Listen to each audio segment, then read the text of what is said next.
बिस्मिल्लाहिर्रहमानिर्रहीम। अच्छा जी, buffer capacity क्या है? बफर कैपेसिटी ऐसी समझ लें, मैं आपको इसकी एग्जांपल देता हूँ। सबसे पहले कि एक बंदा है, वो एक बड़ा मजबूत ताकतवर इंसान है। अब उसकी ताकत कितनी है, मतलब स्ट्रेंथ है ना, आप कहते हैं वो बड़ा बड़ा ताकतवर है। तो बड़ा कितना ताकतवर है, उसकी कितनी कैपेबिलिटी है, उसके अंदर कितनी स्ट्रेंथ है। मेरी बात फॉलो कर रहे हैं? इसी तरह जब हम बफर कैपेसिटी की बात करते हैं तो हम कहते हैं कि ये जो बफर है, ये कितना एसिड डालें तो ये पीएच को किस हद तक होल्ड कर सकता है, ये पीएच को किस हद तक होल्ड कर सकता है। मिसाल के तौर पर सबसे पहले हम यहाँ पर इसको डिफाइन कैसे करते हैं, हम कहते हैं the capability of a buffer. The capability होती है कि वो कितना पीएच को चेंज होने से किस हद तक रोक सकता है। अब जाहिर बात है, बफर है, उसकी भी एक रेंज है। ये तो नहीं हो सकता कि आप एक बाल्टी भर के उसके अंदर एसिड की डाल दें या बेस की डाल दें, तो डेफिनेटली वो डिस्ट्रॉय हो जाएगा बफर, वो बफर ख़त्म हो जाएगा। तो बफर को जैसे एक इलास्टिक बॉडी है, आप कहते हैं जी ये जी लचकदार है। शहतूत की टहनी ले लें, आप उसको मोड़ते हैं, वो मुड़ जाती है। लेकिन आप ये तो नहीं कह सकते ना कि ये 100% इलास्टिक है, बस जोर लगाते जाएं। नहीं, जब आप बहुत ज़्यादा जोर लगाएंगे वो टूट जाएगी। इसका मतलब हर बॉडी की इलास्टिक लिमिट है। इसी तरह हर बफर की एक लिमिट है। उस लिमिट तक जितना वो पीएच को कंट्रोल करेगा वो उसकी बफर कैपेसिटी कहलाती है। मेरी बात समझ में आ गई? The capability of a buffer to resist the change in pH, to resist the change in pH। Capability क्या है बफर की? पीएच को चेंज होने से रोके, पीएच को चेंज होने से, that is called buffer capacity, that is called. मिसाल के तौर पर मैं आपको एक एग्जांपल देता हूं। सबसे पहले हमारे पास एक बफर है CH3COOH और CH3COO। इसको आप एसिडिक बफर कहेंगे। क्या कहेंगे, बोलिए? Acidic buffer. आप कहते हैं जी हमारे पास एक एसिडिक बफर है, वो हमने सोडियम एसीटेट और एसिटिक एसिड के मिक्सचर से बना लिया। अब हम कहते हैं कि हमने इसमें ये कितना मिलाया और ये कितना मिलाया, इसकी हम बात कर लेते हैं। वो कह रहा है कि तकरीबन हमने 0.09 मोलर ये लिया और 0.11 मोलर हमने ये लिया। क्लियर? मेरी बात समझ में आ गई? यानी जाहिरी बात है, आप सल्फ्यूरिक एसिड भी तो एसिटिक एसिड जो बनाएंगे, जो लेंगे, उसकी कुछ ना कुछ तो कंसंट्रेशन लेंगे ना, उसकी कुछ ना कुछ तो कंसंट्रेशन लेंगे। वो ले ली 0.09 मोलर। मोलर क्या है? Molarity is the concentration unit of the solution. ठीक है। इसी तरह सोडियम एसीटेट ले लिया 0.11 मोलर। क्लियर होगी बात? अब सबसे पहले आप इसकी पीएच मालूम कर लें कि इसकी पीएच है कितनी। अभी आप देखें, आपको पता है पीएच जो है is equal to pKa plus log of salt over acid. ये बात समझ आ गई ना आपको? ये इक्वेशन है पीएच ऑफ बफर कैलकुलेट करने के लिए। अभी देखें, आपके पास पीएच जो है, pKa जो है वो आ गई 4.74 प्लस लॉग साल्ट जो है ये है, बोलिए इसकी कंसंट्रेशन कितनी है? 0.11 डिवाइडेड बाई 0.09। इसको डिवाइड, देखिए ये लॉग 1 इसको डिवाइड किया तो ये आ गया 1.22 और इसका आंसर ये आ गया और इसको ऐड किया तो कितना आंसर आ गया? 4.82। क्लियर होगी बात? अब देखिए, जब आप 0.01 मोलर NaOH ऐड करेंगे तो ये 100% डिसोसिएट होगा। तो इसके अंदर कितने आ जाएंगे? इसके 0.01, इसके 0.01 बनाएंगे। क्लियर? तो इसका मतलब ये 0.01 जो है, यानी NaOH का जब इसके साथ तो रिएक्शन हो नहीं सकता, तो एसिड के साथ होगा।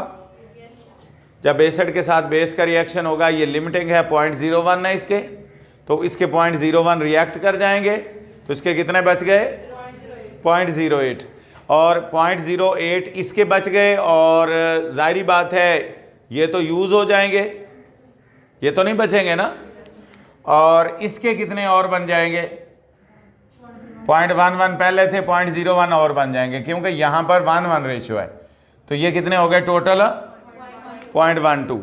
जब 0.12 आ जाएगा तो फिर ये pH की वैल्यू लिखेंगे, फार्मूला लिखेंगे, साल्ट की जगह 0.12 आ जाएगा, 0.08 आ जाएगा, इसको उस पर डिवाइड करेंगे 1.5 आ जाएगा, और इसकी रेशो ले लेंगे 0.176 जी, यहाँ पर आना था 0.176, ऊपर से देख के ना लिखवाया करें। 4.92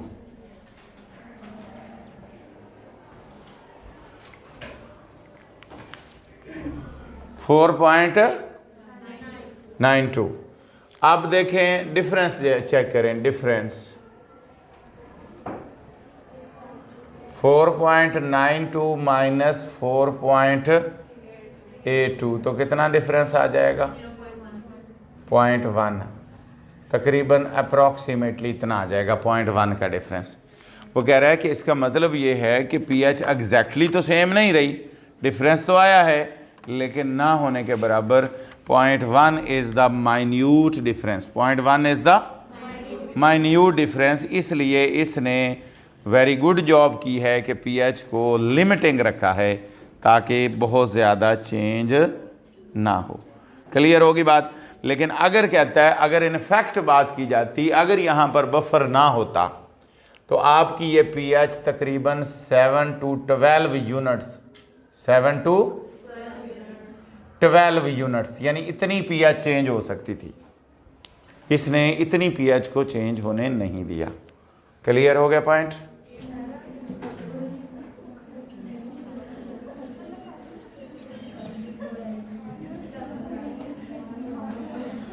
आगे है सॉल्युबिलिटी प्रोडक्ट। सॉल्युबिलिटी प्रोडक्ट, ठीक है। सॉल्युबिलिटी प्रोडक्ट क्या होता है? For sparingly soluble salts, for sparingly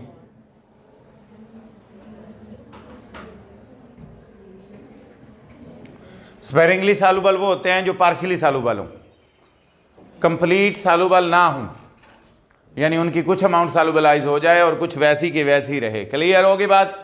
अब मिसाल के तौर पर हमारे पास एक सॉलिड है जिसमें हम सबसे पहले लेते हैं लेड सल्फेट, सॉलिड है, ठीक है, और जब ये आयोनाइज होगा तो ये बनेगा Pb+2 और प्लस सल्फेट -2।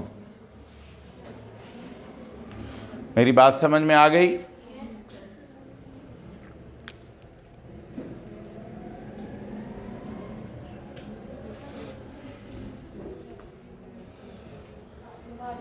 ये सॉलिड है, इसको वाटर में डाला, एक्वस हो गया। एक्वस हुआ तो कुछ अमाउंट वैसी की वैसी पड़ी रही और कुछ आयोनाइज हो गई, हल हो गई। क्लियर। जब आप इसके लिए Kc लिखेंगे, Kc, तो क्या लिखेंगे बताइए? Kc बराबर है Pb+2 N2 sulphate -2 divided by PbSO4। Clear. PbSO4 को उधर ले जाएं तो ये उससे मल्टीप्लाई हो जाएगा, तो क्या होगा? Kc मल्टीप्लाई हो जाएगा PbSO4 से, बराबर हो जाएगा Pb+2 N2 सल्फेट -2। क्लियर, समझ आ गई? ये जो Kc मल्टीप्लाई बाय PbSO4 है, इसको हम KSP कहते हैं। क्या कहते हैं?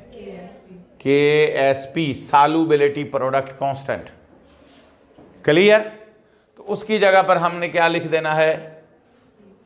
KSP बराबर है Pb+2 और N2 SO4 -2। ओके होगी बात? समझ आ गई? अब इसी तरह की मिलती जुलती एक और इक्वेशन ले लीजिए।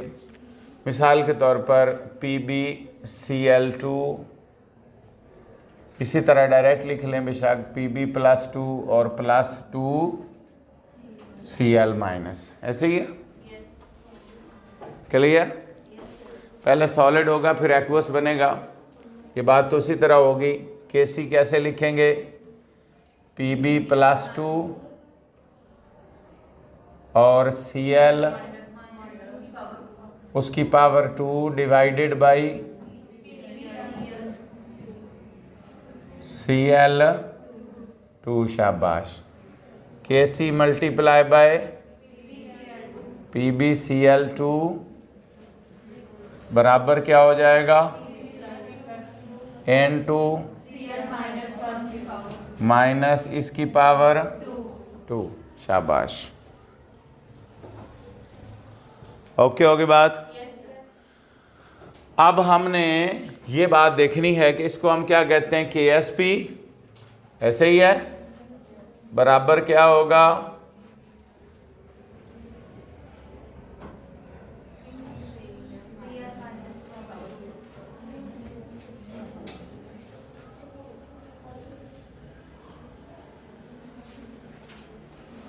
क्लियर? समझ आ गई है?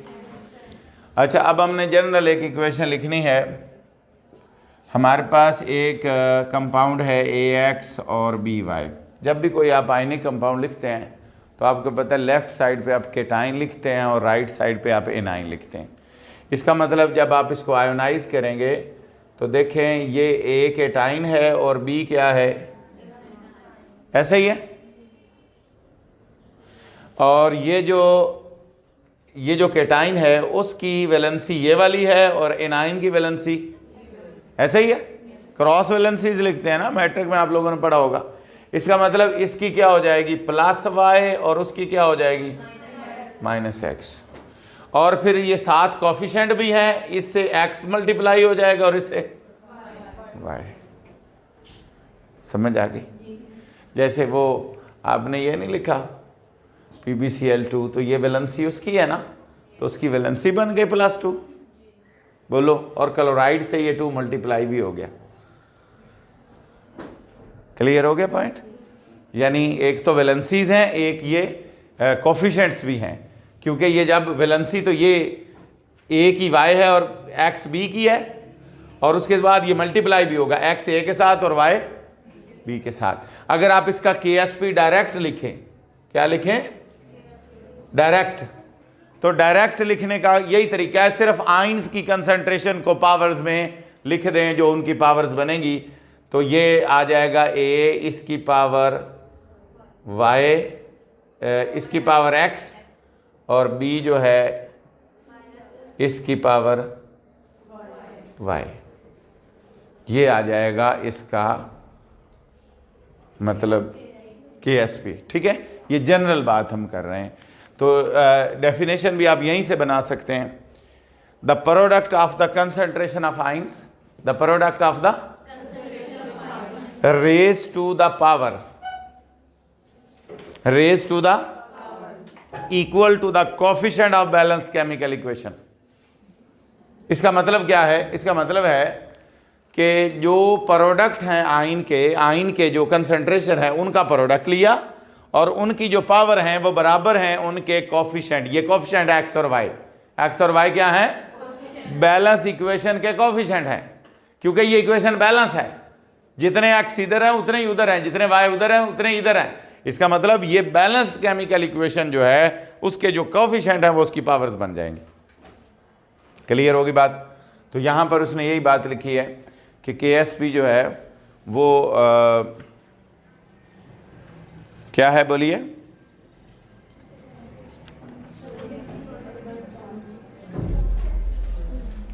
The product of the concentration of ions raise to the power equal to the coefficient of balance. Definition तो लिखने की जरूरत नहीं है ना। चलें, applications of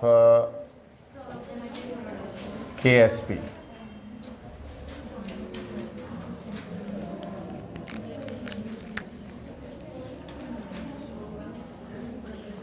determination of KSP from solubility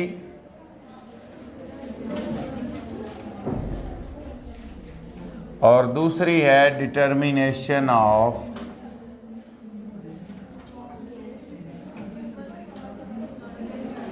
solubility from KSP। ये दो इसकी एप्लीकेशंस हैं। अच्छा, इसका मतलब क्या है? ये दोनों न्यूमेरिकल्स हैं। मतलब ये समझ लें कि हम अगर हमें सॉल्युबिलिटी दी हो तो हम KSP मालूम कर सकते हैं, और अगर हमें KSP दिया हो तो हम सॉल्युबिलिटी दी हो तो KSP मालूम कर सकते हैं, KSP दिया हो तो सॉल्युबिलिटी मालूम कर सकते हैं।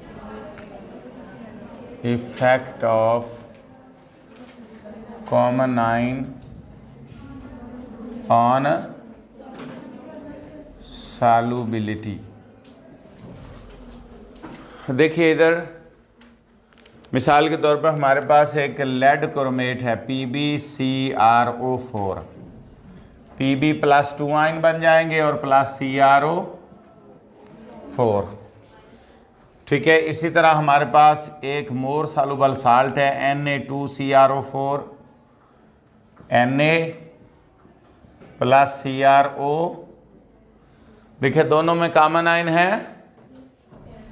मैंने बताया है कि लेड जो क्रोमेट है, लेड क्रोमेट, वो लेस सॉल्युबल है। क्या है? ऊपर से आपने मोर सॉल्युबल ऐड कर दिया तो जो ऑलरेडी लेस सॉल्युबल था उसकी सॉल्युबिलिटी और कम हो गई। उसकी सॉल्युबिलिटी, क्योंकि ये मोर सॉल्युबल है, ये फॉरवर्ड मूव करेगा और ये बैकवर्ड मूव करेगा, तो ये प्रेसिपिटेट होना शुरू हो जाएगा। प्रेसिपिटेट होगा तो उसकी सॉल्युबिलिटी पहले से भी कम हो जाएगी। इसका मतलब कॉमन आयन की वजह से कंपाउंड्स की सॉल्युबिलिटी कम हो जाती है। क्या हो जाती है? कम हो जाती है। क्लियर हो गया पॉइंट? कोई कंफ्यूजन है तो पूछ लीजिए। अभी एप्लीकेशंस ऑफ KSP जो है,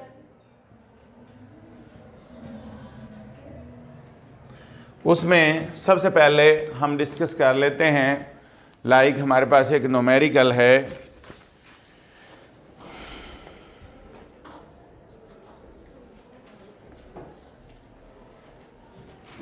उसने कहा है कि लेड फ्लोराइड, उसकी सॉल्युबिलिटी उसने दे दी है, सॉल्युबिलिटी ऑफ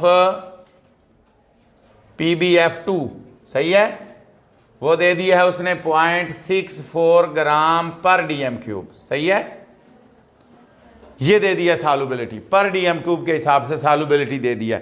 उसने कहा है कि बताएं हमें KSP क्या होगा। सबसे पहले आप लेड फ्लोराइड की इक्वेशन लिख दें, PbF2। जब आप इसको इधर लिखेंगे +2 + 2F-। ओके, समझ आ गई?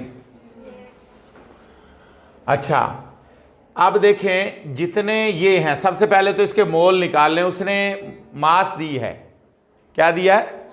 मास। आप इसके मोल निकालेंगे। इसके मोल निकालने के लिए आपको इसकी फार्मूला मास चाहिए। क्या चाहिए? Formula mass. कैसे निकालेंगे? लेड की मास जमा फ्लोरीन की मास। फ्लोरीन की मास कितनी होती है? 19। और लेड की कितनी होती है?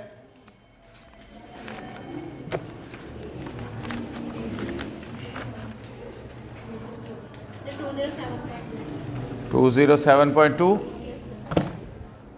शाबाश। 207.2 प्लस 2 × 19, दोनों को ऐड कर दें 38, तो कितना हो जाएगा? 245.2 ग्राम पर मोल। ओके, शाबाश। अब क्या करें? अब आप जरा तवज्जो से देखें, इधर देखें, इसके हमने मोल्स निकालने हैं। क्या निकालने हैं? तो मास इन ग्राम ओवर फार्मूला मास, ऐसे ही है।